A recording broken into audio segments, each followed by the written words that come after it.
Now we'll discuss next topic, dilution of acid and base. Now whenever you dilute any substance, what is the meaning of dilution? Dilution का क्या मतलब होता है? Whenever we add some water in the substance, as we add some water in the substance, that decreases its concentration, and that process is called dilution of the substance. जब भी आप किसी substance का क्या करते हैं, डाइल्यूशन करते हैं, means you are adding more water in that substance और adding more water in their aqueous solution. किसी भी पर्टिकुलर सब्सटेंस का जो एक्वस सोल्यूशन बना हुआ है उसमें आप और ज्यादा वाटर ऐड करते हैं, तो that is called dilution of that substance. और जब भी किसी सब्सटेंस का डाइल्यूशन होता है तो डाइल्यूशन के प्रोसेस के थ्रू उस सब्सटेंस में प्रेजेंट जो भी आयंस होते हैं, जो भी उस सब्सटेंस की कंसंट्रेशन होती है, वो सब्सटेंस की कंसंट्रेशन पर यूनिट वॉल्यूम जो है वो क्या हो जाती है, डिक्रीज हो जाती है. अब हमें यहाँ बेसिकली एसिड और बेस चैप्टर के अंदर क्या डिस्कस करना है, dilution of acid and base. Now as we discuss that aqueous solution of acid and base consists of H plus ion and OH minus ion. Aqueous solution of acid consists of H plus ion, and aqueous solution of base means soluble bases which are known as alkalis. Those contain OH minus ion. क्या contain करते हैं? OH minus ion. Normally जब भी किसी substance का या उसके aqueous solution का dilution होता है तो उस particular substance के solution में हम और ज़्यादा water add करते हैं. But whenever we are doing the dilution of acid or base, what will happen? We add acid or base into the water, not water add into the acid or base. Whenever we are doing a dilution of acid or base, we are adding acid or base into the water. ठीक है? Acid और base का required given amount of water में जितना हमें dilution करना है, उस अमाउंट में पहले से हम अमाउंट कैलकुलेट कर लेते हैं कि भाई थ्योरेटिकली कि कितना हमें डाइल्यूशन करना है.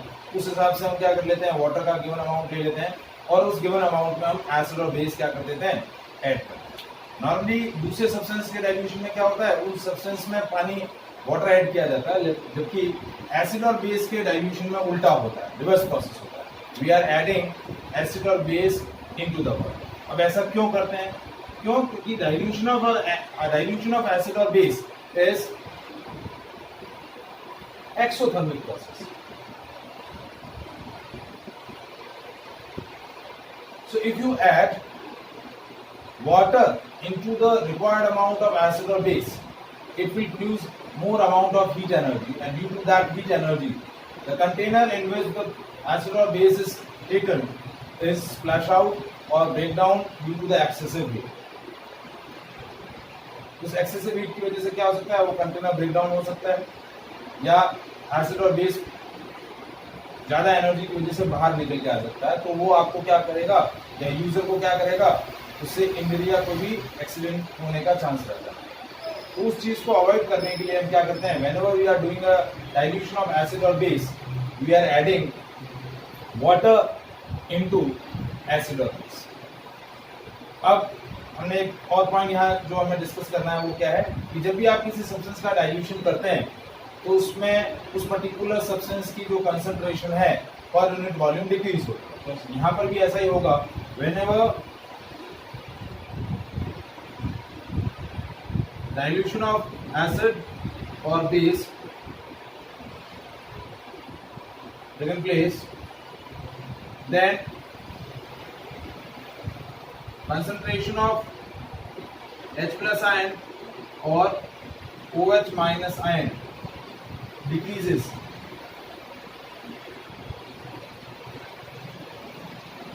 per unit volume.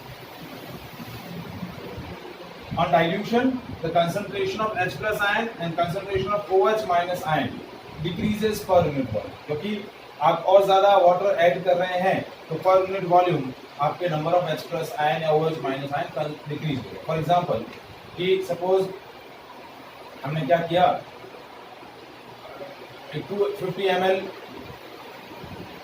या 500 ml वाटर लिया और उसके अंदर हम क्या कर रहे हैं 10 ml या 20 ml एसिड ऐड कर रहे हैं, तो पहले H प्लस आयन किसमें प्रेजेंट थे 20 ml सोल्यूशन में प्रेजेंट थे। अब कितना हो गया 500 ml वाटर पहले से है और 20 ml, तो 520 ml में आपके H प्लस आयन या OH माइनस आयन प्रेजेंट है। तो क्या हुआ पर unit volume H plus ion और OH माइनस आयन की कंसंट्रेशन डिक्रीज हो रही है। तो डाइल्यूशन करने पर H प्लस आयन और OH माइनस आयन की कंसंट्रेशन डिक्रीज हो।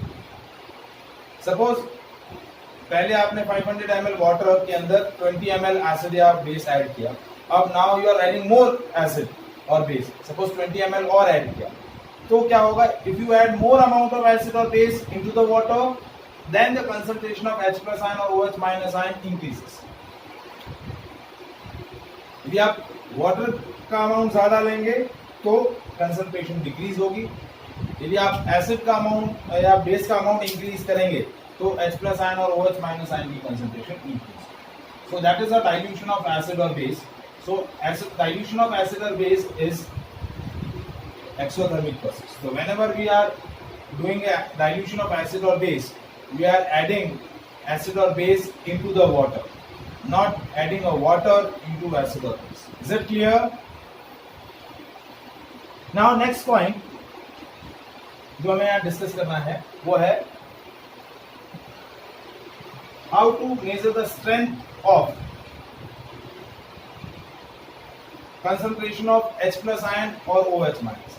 How to calculate the strength of H plus ion present in the acid or OH minus ion present in the alkalis or in the base. So one scale is there which numerically calculate the strength or concentration of H plus ion present in the acid or concentration of OH minus ion present in the base. So that scale is known as pH scale. इसको हम क्या बोलते हैं pH scale. अब pH scale जो है क्या है, P means P stands for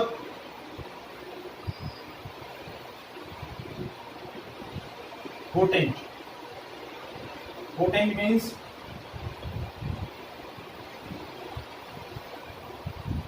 measurement. So pH is measurement of concentration of H plus. So pH scale is a scale which is measure the concentration of H plus. Numerically, pH is equals to negative logarithm of concentration of H plus ion. क्या है? It is negative logarithm of concentration of H plus ion.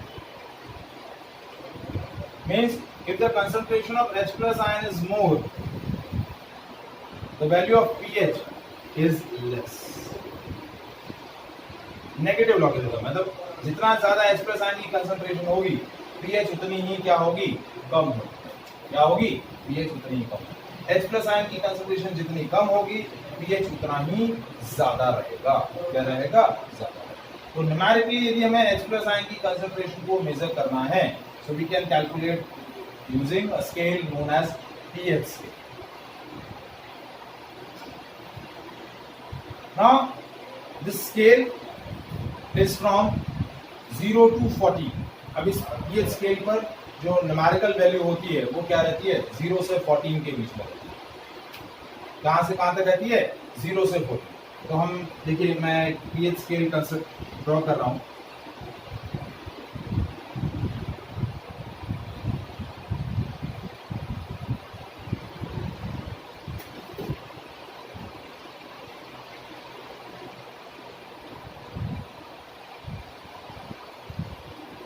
ठीक है, ये 0, ये 14 और ये 7।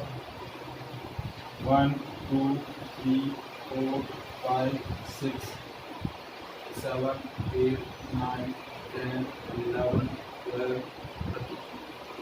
तो इस तरीके से ये स्केल है 0 से 14। जितना ज्यादा पीएच होगा उतना H प्लस आयन का कंसंट्रेशन कम होगा। More the concentration of H plus ion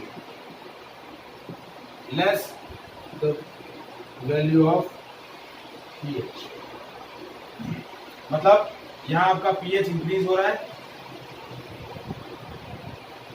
so concentration of H plus ion जो है वो क्या होगी, डिक्रीजेस।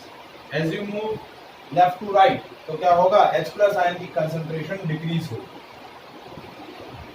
राइट टू लेफ्ट जाएंगे तो पीएच बढ़ेगा, पीएच की वैल्यू बढ़ेगी तो H प्लस आयन की कंसंट्रेशन कम होगी। और यदि आप राइट टू लेफ्ट आएंगे तो पीएच क्या होगा, डिक्रीज होगा। पीएच डिक्रीज होगा तो H प्लस आयन की कंसंट्रेशन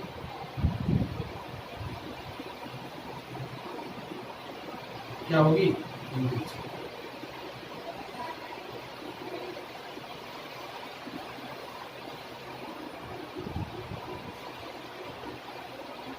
क्या होगी, increase. So on the magnitude of concentration of H plus ion, the value of pH is obtained, and on the basis of value of pH, you decide the nature of solution. कि pH की basis पर हम हमारे solution का nature बता सकते हैं। जो भी सब्सटेंस का सोल्यूशन हम फॉर्म कर रहे हैं उसका पीएच आप फॉर्म बता सकते हैं कि पीएच की जो स्केल है, पीएच की जो रेंज है उसके बेसिस पे आप बता सकते हैं कि सब्सटेंस एसिडिक है या बेसिक है या फिर न्यूट्रल है। So if the value of pH is more than 0 less than 7 तो सोल्यूशन कैसा होगा, एसिडिक सोल्यूशन। ऐसा सोल्यूशन होगा, acidic solution. If the pH is equal to 7 solution कैसा होगा, न्यूट्रल रहेगा। And if the pH is more than 7 and less than 40 तो solution कैसा होगा, बेसिक रहेगा। क्या रहेगा, तो यहाँ आपका सोल्यूशन क्या होगा, एसिडिक। यहाँ आपका इस पे न्यूट्रल 7 पे, और यहाँ 7 से जैसे ज्यादा हुई 14 से कम तो सोल्यूशन कैसा होगा, बेसिक। ऐसा होगा। तो जितना ज्यादा H प्लस आयन की कंसंट्रेशन होगी उतना सोल्यूशन उतना ही ज्यादा एसिडिक होगा, और जितना H प्लस आयन की कंसंट्रेशन कम होगी मींस OH माइनस आयन की कंसंट्रेशन ज्यादा होगी तो सोल्यूशन कैसा होगा, बेसिक। अब यहाँ बेसिक का लॉजिक कैसे बता रहे हैं कि भाई H प्लस आयन की कंसंट्रेशन कम होने पर रिलेटिवली क्या हुआ, OH माइनस आयन की कंसंट्रेशन ज्यादा होगी तो हम बोलेंगे कि solution basic. More the pH less the concentration of H plus ion, solution is basic. Less the pH, more will be the concentration of H plus ion, solution is acid. और यदि pH 7 है तो solution आपका कैसा होगा, neutral. क्या होगा, neutral. जैसे मैं एग्जांपल ले रहा हूँ, जैसे we are taking 5 solution। जैसे देखिए प्रैक्टिकली भी ये चीज आप कर सकते हैं। जैसे if you are taking a aqueous solution of lemon, तो लेमन एक सिट्रिक एसिड होता है, एसिड है, तो या फिर you are taking aqua solution of acidic acid, तो एसिडिक एसिड का स्ट्रेंथ कम है, सिट्रिक एसिड की स्ट्रेंथ ज्यादा होती है। तो लेमन का एक्वा सोल्यूशन है, उसमें H प्लस आयन की कंसंट्रेशन ज्यादा है तो उसकी पीएच कम हो। If you are taking aqua solution of acidic acid तो उसमें H प्लस आयन का कंसंट्रेशन क्या है, कम है, तो पीएच ज्यादा रहेगा। बट पीएच लेस देन 7 होगा क्योंकि सोल्यूशन दोनों एसिडिक है, तो पीएच 0 से 7 के बीच में लाई रहेगी। जैसे मैंने बोला कि I am taking 5 different solution, इसकी पीएच जो है वो है फॉर एग्जांपल 2, इसकी पीएच है 5.7। थर्ड सोल्यूशन है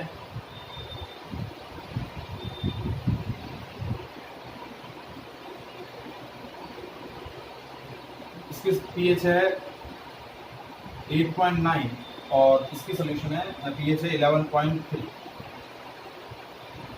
तो देखिए ये दोनों सोल्यूशन कैसे होंगे, एसिडिक, ये दोनों एसिडिक, ये आपका न्यूट्रल और ये आपका बेसिक। अब इन दोनों एसिडिक में ज्यादा एसिडिक कौन सा होगा, ये जिसकी पीएच कम है वो ज्यादा एसिडिक है, और जिसकी पीएच ज्यादा है वो लेस एसिडिक है। जिसकी पीएच ज्यादा है वो मोर बेसिक, ये मोर basic, less basic.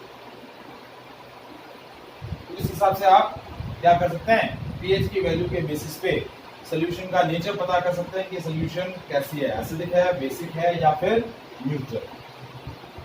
Is it clear?